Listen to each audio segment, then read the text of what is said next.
week's Parshas, Shoftim, something very beautiful from the Rebbe's father, Rabbi Yitzchok Zatzal.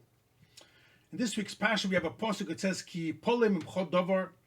If there'll be a subject or a law that will be above and beyond your understanding, and it gives examples, and it says, "Bein dom ledom," between one type of blood and another type of blood.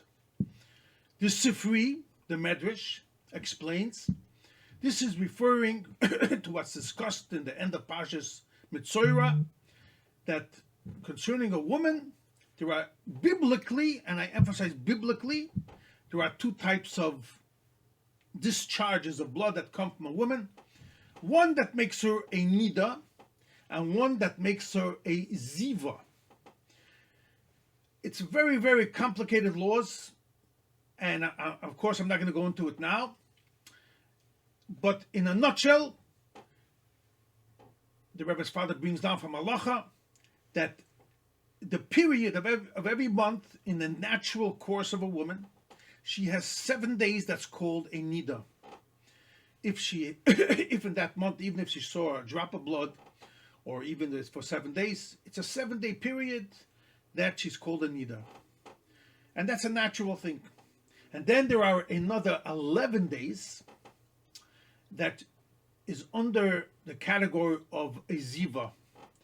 And that's not that's if she sees a discharge, not in the regular natural days that she would see her period.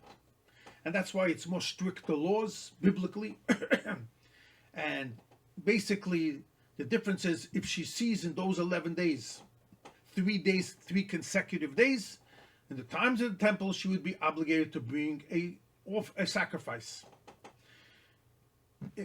However, a nida just has to count 7 days, purity, goes to the mikveh, that's all. There's many, many other differences that I'm not going to go into it now. In our days, just to end this subject, we don't follow the 11 days, because we are stringent. All the women took upon themselves, we're just going to keep the laws of nida, and that includes already the laws of ziva nowadays. And so today we only have the laws of nida. But biblically, there was a concept, or there is a concept, and when Mashiach will come back, this will most probably come back, that there are 7 days of nida, and there are 11 days of ziva. 2 types of blood. And you have to know which type of blood, which time it happened, and basically you would follow accordingly the halacha of each specific time. That's what the pasuk saying, "Bin dom ledom," explains the Sifri. Comes Rabbi Yitzchok and explains every number in Torah is exact. The days of Bayanida is 7, one type of dam. The days of ziva is 11. Why 7 and 11? Now 7 and 11 is total of 18. So there could be 18 days of a month. Normally, again, on a normal cycle, a healthy cycle, it's only a nida, but there could be possibility of a ziva too, but it's a total of 18 days that you have to watch. And then it starts over the cycle again, like the Rambam explains. So there's 7 and 11. 7 of nida and 11 of ziva. Total of 18. Why 18? Now the Rebbe's father also has an explanation why 7 and 11. I'm not going to go into it now. But why the number 18 in total? Rabbi Levi says a very interesting thing. We all know what says in Tanya that there is Shem Elokim and there's Shem Havaya. Shem Elokim adds up the letters Aleph Lamed Hey Yud Mem, adds up to 86, and that's the same numerical value the Alter Rebbe says in Tanya as the word Hateva, nature. And that's where Hashem conceals himself in the world. You don't see God in this in the open, you have to reveal it. And that's where the source of Shem Elokim is. God comes in a concealed way. However, the name Havaya, Yud Kei Vav Kei, shows on revelation. Godliness. Now, says Rabbi Levi says such a beautiful thing. And the main point is going to be when you want to have a relationship between a husband and a wife, and especially when you want to bring in children in the world, you don't want to bring or a time when the source of that is from Elokim. You don't want to have a child or a relationship which conceals unhappiness, conceals ungodliness. You want to have children and you want to have a good life that is productive and it's full of life and it's positivity, full of light. And that is Shem Havaya. Shem Elokim, that's choshech, that's concealment, that's darkness. Commentator Rebbe Levi has such a beautiful hint. Two things. One about Shem Elokim and one about Shem Havaya. Yud Kei Vav Kei. If you take the letters of Elokim, Aleph Lamed Hey Yud Mem, has 5 letters. Now, we once spoke that you have letters that you could think. If I want to think an Aleph, I think an Aleph. I think a letter Yud. It's only one letter. But when you verbalize a letter, and that's called in Hasidic language milu, you're filling in the letters. That means the way you verbalize it comes out into the open, in the revealed sense.